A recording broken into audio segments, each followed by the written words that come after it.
mes côtés nous ont rejoint Beate Klarsfeld, Serge Klarsfeld et Arnaud. Merci d'avoir accepté notre invitation ce soir.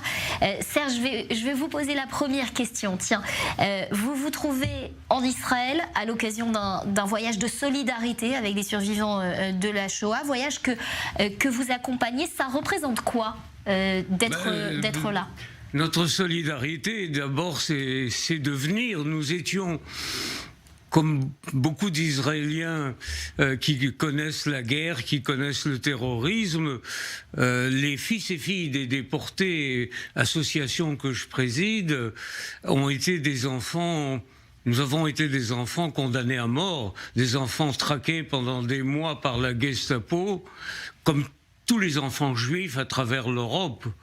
Et donc, aujourd'hui, nous sommes au crépuscule de notre vie et nous revoyons des scènes qui nous replongent à la fois dans la Shoah, les massacres de Juifs, et puis aussi les années 30, les années où le monde entier se liguait contre les Juifs et les Juifs étaient acculés à une situation telle que lorsque Hitler a déclenché la solution finale, eh bien, ils ont été exterminés aux 2/3 sur le continent européen.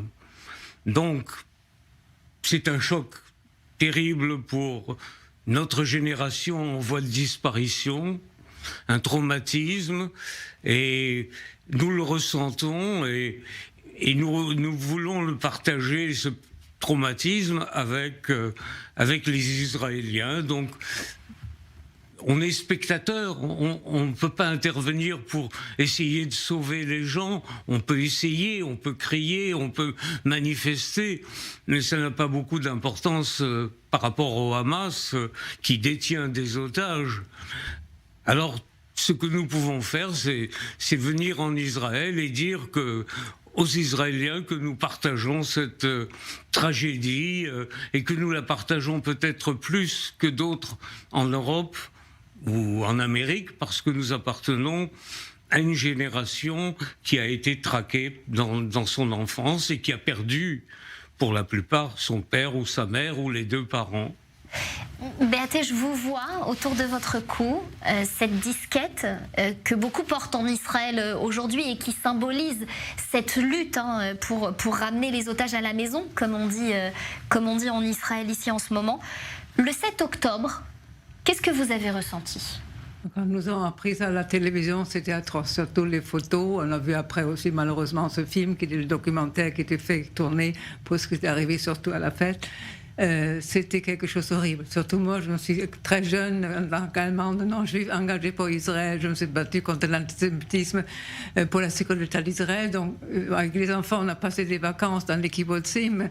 Donc, pour moi, Israël, c'est un pays que j'aime beaucoup. Alors, quand j'ai vu surtout les premières photos, la haine, vous savez, qu'il y avait, parce qu'il y a quand même des combats. Bon, les Israéliens ont eu beaucoup de guerres, mais c'est la première fois que les terroristes entrent en Israël. Ils montrent leur méchanceté, mais incroyable, ce qu'on n'a jamais vu chez les terroristes. C'est la première fois que la Hamas s'est vraiment déclenchée à une haine. Et puis, malheureusement aussi, après le 7 novembre, je le sais en tant qu'Allemande, j'ai vu les manifestations des jeunes Allemands pro-palestiniens. Ça a déclenché une admiration, finalement, chez les jeunes pour la Hamas. C'est quelque chose de terrible aujourd'hui. Donc, il faut essayer de montrer ce que la Hamas a fait. Et il y a beaucoup de gens qui ne veulent pas tellement le voir. Voilà. Arnaud, on vous suit sur les réseaux, vous êtes très présent pour défendre chacune des fake news, comme on dit aujourd'hui, chacun des éléments de langage et de ces rhétoriques parfois admiratives. Qu'est-ce que vous dites de nos démocraties, de notre civilisation, de ces pays qui renferment en leur sein parfois des admirateurs de Ben Laden, de mouvements terroristes comme le Hamas et comme d'autres? Qu'est-ce que ça vous dit? C'est dû en partie aussi à une immigration qui est incontrôlée, qui vient en partie de pays musulmans. Ils viennent de pays antisémites et une partie d'entre eux a apporté leur antisémitisme avec eux. Est-ce qu'on a les réponses adéquates en termes de démocratie? Est-ce qu'on arrive à répondre suffisamment à cette ignorance aussi parfois, à répondre comme il faut? C'est-à-dire les États européens en général font tout pour combattre l'antisémitisme et pour protéger les Juifs, mais en même temps ils veulent avoir un rôle équilibré en disant à Israël arrêtez d'envoyer des bombes et ne tuez pas autant de gens.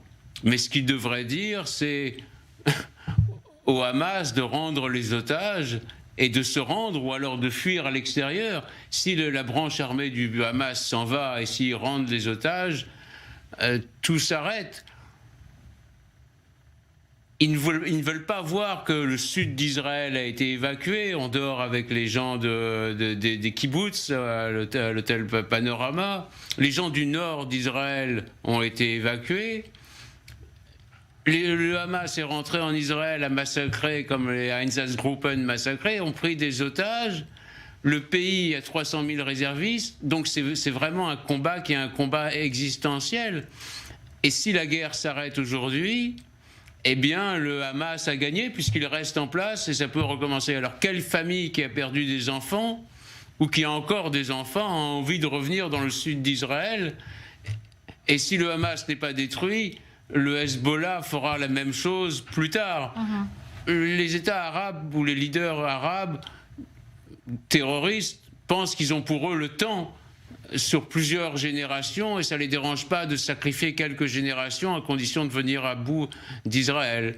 Donc Israël est toujours David et les États, le monde musulman est toujours Goliath. C'est important ce que vous êtes en train de dire et Serge, je voulais vous faire réagir là-dessus. Vous avez passé votre vie entière à lutter pour le plus jamais ça. Qu'est-ce que vous avez ressenti? D'une certaine façon. Qu'est-ce que vous avez ressenti? Je n'ai pas ressenti l'impuissance, mais j'ai toujours pensé que l'antisémitisme est une sorte de maladie de l'humanité qui renaît à chaque fois avec des raisons différentes et des ennemis différents. Les Allemands avaient libéré l'Europe centrale du tsarisme et des pogroms à la Première Guerre mondiale, et 20 ans après, ils sont revenus pour faire la solution finale. Donc les ennemis se renouvellent. Une espèce de Sisyphe, on devrait forcément refaire ces choses tout le temps. Il n'y a qu'une seule leçon à retenir pour les Juifs. Il faut être fort et vigilant. Mais j'ai toujours dit, à partir du moment où nous nous sommes lancés, Béat et moi, dans l'action publique il y a plus de 50 ans, j'ai toujours dit aux jeunes, chaque fois que je les rencontrais dans des réunions, dans la vie d'un juif, il y a toujours des tragédies parce que l'histoire se répète, elle est cyclique. Et les passions, à partir du moment où la guerre s'éloigne, les souffrances s'éloignent, les générations qui ont souffert disparaissent, eh bien, c'est comme si l'humanité renaît et qu'elle réattrape cette maladie qu'est l'antisémitisme.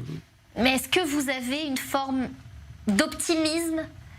Oui, l'optimisme vient de la résilience du peuple juif qui était là dans l'Antiquité pour aider à construire les pyramides qui sont toujours là, et à l'ère de la technologie la plus avancée, le peuple juif est à la pointe du progrès. Béat, est-ce que vous voyez certaines similitudes entre les années 1930, 1940 et ce qu'on vit aujourd'hui? Quelle pourrait être la similitude qui vous a frappé et la différence aussi entre ces deux périodes? Écoutez, pendant la Deuxième Guerre mondiale, c'était le désir des nazis d'éliminer le peuple juif, c'est ça. Mais c'était fait d'une autre manière, vous voyez. Là, aujourd'hui, vous avez, c'était donc un partenaire, c'était les nazis qui voulaient tuer les juifs. Aujourd'hui, vous avez malheureusement, vous voyez, je me rappelle en Allemagne, la première, quand Mme Merkel a fait venir beaucoup d'émigrés, surtout de la Syrie. Mais les enfants de Syrie venaient déjà avec des livres, ils avaient vu à la télévision, on a été juifs, c'est ça. Aujourd'hui, Israël ça passe le régime nazi contre eux, mais ils ont des pays comme les Hezbollah de l'Iran. Ils ont de partout des raquettes et des trucs qui tombent sur eux. Ils sont entourés. C'est un petit pays qui est très fort. Vous avez vu la technique. Ça fait longtemps qu'on est devenu avec les enfants. Maintenant, quand on va les skyscrapers, on va comme ce pays s'est développé à Tel Aviv. Donc, je sais que c'est très dangereux parce que, et aussi, vous voyez, après ce 7 novembre, je veux dire qu'il faudrait que tous les pays européens soutiennent l'État d'Israël. Mais ça aussi, je dis, il y a des critiques quand même, vous voyez. Donc, il faut que les Israéliens soient réunis et puis aussi qu'ils savent savoir qu'ils sont entourés. Et donc, tous les pays doivent se dire que c'est le pays, Israël a le droit de se défendre. Donc, même si aujourd'hui on critique parce qu'il y a encore les Israéliens bombent sur Gaza, mais il faut savoir pourquoi. Parce qu'Israël doit exister. Et puis, je dis, si Israël disparaît, je ne sais pas combien de pays vont pleurer pour ça. Alors, dans quelques instants, on donnera la parole à Michael Darmon et Myriam Schermer qui écoutent attentivement notre discussion. Mais Arnaud, une question à vous.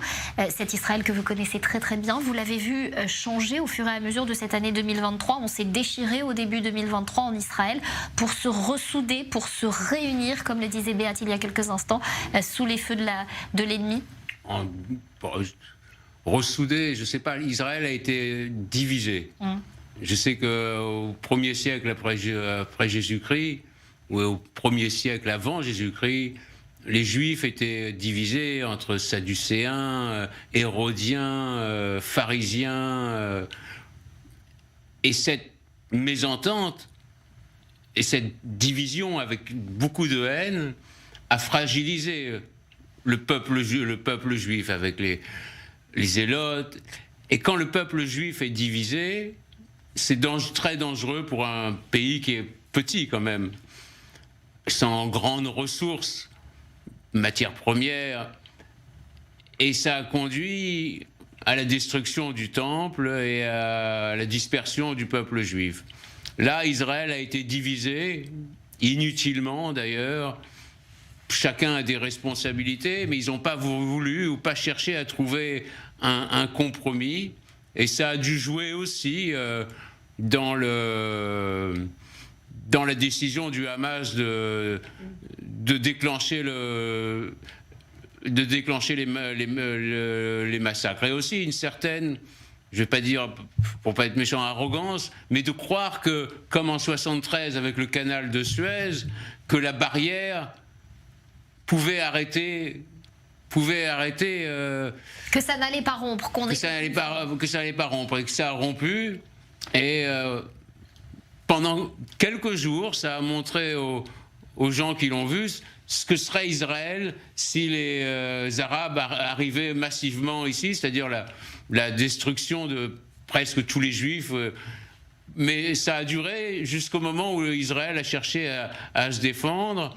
Mais encore, en France, malgré le nombre de morts qui est considérable quand même à Gaza, il y a 20 000 morts, la moitié doit être des terroristes, mais les 10 000 autres doivent quand même être des femmes et des enfants. Et pourtant, 62% des Français, j'ai vu, continuent à soutenir Israël parce qu'ils comprennent que cette guerre est nécessaire, et ils comprennent aussi, surtout, je crois, que ce qui arrive en Israël est arrivé en France, comme on a vu avec le Bataclan, et qu'il faut se débarrasser des groupes terroristes et des islamistes. Alors, avant qu'on rentre peut-être avec vous, Michael, dans un instant, dans l'aspect plus politique des choses, Serge, j'ai une dernière question à vous poser, concernant peut-être ce dévoiement de deux mots qu'on utilise beaucoup en ce moment, le mot Shoah et le mot génocide. Ces derniers jours, avec notamment ce qui se passe à la Cour internationale de justice à La Haye, on parle beaucoup de génocide. Est-ce que vous avez l'impression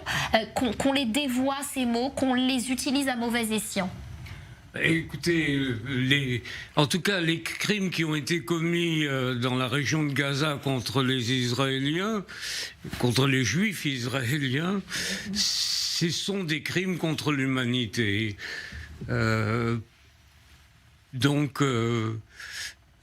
Crime contre l'humanité, il y a crime contre l'humanité. Et ça, c'est certain. Ça me paraît absolument certain. après, à La Haye, ce qui est en jeu, c'est comment dire, le conflit entre l'Afrique du Sud et Israël. Ça ne se réglera pas comme ça à la Cour de La Haye. Non, je crois qu'elle rendra une résolution, une décision d'incompétence peut-être. Faut toujours se méfier, mais enfin, ils comprennent très bien que, contrairement aux Américains ou aux Anglais pendant la Seconde Guerre mondiale qui bombardaient sans prévenir les villes allemandes, où Beat d'ailleurs habitait, il y avait des dizaines de milliers de morts à Hambourg, à Dresde et tout ça. Ici, Israël prévient quand même. Bon, ils essayent de raser au maximum les maisons pour pas perdre trop de soldats, mais ils préviennent quand même de s'en aller. Certains peuvent ne pas pouvoir s'en aller, c'est vrai, mais d'autres sont retenus par le Hamas, mais Israël ne cherche pas à détruire le peuple palestinien. Et je dirais simplement, les Américains ont déversé des millions de tonnes de bombes sur l'Allemagne et n'ont pas reçu une seule bombe sur le territoire américain. Et la même chose de la part des Japonais. Mickaël Darmon, depuis Paris, Beat, Serge et Arnaud sont là. Vous aimeriez leur poser une question ce soir? Ah oui, mais nous, on n'entend pas. On n'entend pas Mickaël. On n'entend pas Mickaël. Vis-à-vis... je ne sais pas si vous m'entendez. Allez-y, Mickaël, on vous entend.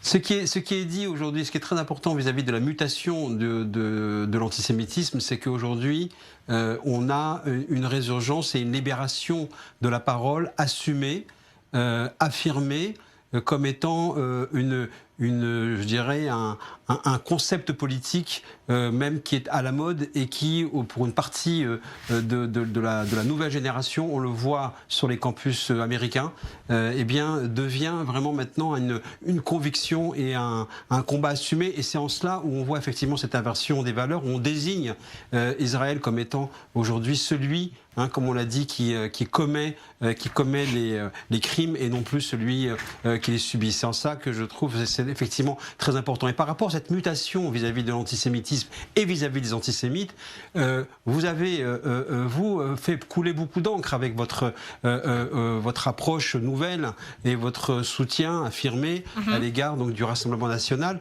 La question que je voulais vous poser, c'est au fond, qu'est-ce qui vous a convaincu que les responsables de ce parti n'étaient pas, en tout cas les responsables actuels de ce parti, vis-à-vis de leur histoire, n'étaient pas antisémites et méritaient finalement qu'on les considère de manière différente. Je vais vous retranscrire à vous trois la question que vous n'avez pas pu entendre de Mickaël, mais grossièrement, comment et pourquoi vous avez été convaincu que les responsables du Rassemblement national n'ont plus de lien avec l'antisémitisme? Qu'est-ce qui vous a fait prendre cette décision, Serge? Mais tout simplement aussi, d'abord, je dirais que c'est une observation que j'ai faite, et à partir du moment où je constate quelque chose qui me paraît sûr, et il me paraît sûr qu'il n'y a pas eu de campagne antisémitisme depuis des années de la part du Rassemblement national. Le Rassemblement national, Marine Le Pen a condamné la rafle du Veldiv, a condamné ceux qui ont ordonné la rafle du Veldiv du côté français, c'est-à-dire Laval et Pétain. Et donc, je considère que tout parti d'extrême droite a un ADN d'antisémitisme. À partir du moment où il n'a plus cet ADN, il me paraît évoluer vers les valeurs républicaines. Et par ailleurs, c'était l'intérêt des Juifs, et ils doivent se réjouir d'avoir un ennemi de moins, alors que l'ultra-gauche, elle, monte du côté de l'antisémitisme et de l'antisionisme en même temps, puisque les deux se confondent. Et donc, l'intérêt des Juifs est d'avoir un parti de droite à la droite du parti républicain peut-être, mais un parti qui entre dans l'arc des valeurs républicaines. Et c'est pourquoi je l'ai dit tout à fait d'une façon naturelle, parce que c'est une observation qui m'a paru logique et raisonnable. Et donc, je pense aussi que la plupart des partis d'extrême droite de l'Union européenne ont pris ce chemin, y compris l'Italie, l'Allemagne, l'AfD est malheureusement encore à la fois xénophobe et antisémite, mais peut-être que cela changera également, je ne peux pas le prévoir, mais en tout cas il faut se battre pour essayer de les convaincre d'aller dans cette même direction. Arnaud, pour vous, il n'y a pas d'opportunisme, c'est un véritable changement d'ADN, comme le disait Serge il y a un instant. Moi, je suis toujours d'accord. Vous évitez les conflits, Ah non, il n'y a pas de quoi. Si, il y a des conflits, mais sur les grandes décisions, on est toujours d'accord.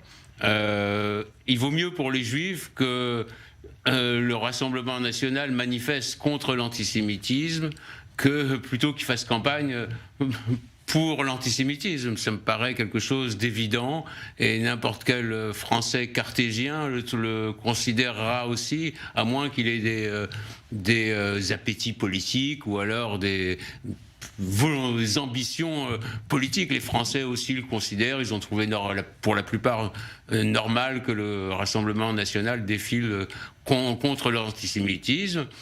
On est tous les trois, on vote au centre parce qu'on considère que l'Europe est un bienfait pour les Européens, que l'Europe c'est comme l'Empire romain qui a amené la paix, et que il ne faut pas se diviser entre États européens et que la France n'est... Donc on est plutôt du centriste, mais si qu'il y a un parti qui représente 42% des gens ou 45% des gens à l'élection présidentielle, avec une leader, Marine Le Pen, qui n'a jamais tenu de propos antisémites, qui manifeste apparemment sincèrement sa volonté de lutter contre l'antisémitisme, on ne va pas l'offenser en la traitant d'antisémite. Ça me paraît quelque chose d'évident, alors que les Juifs sont dans une position en plus qui est une position fragile en France, avec une extrême gauche qui est antisémite, une partie,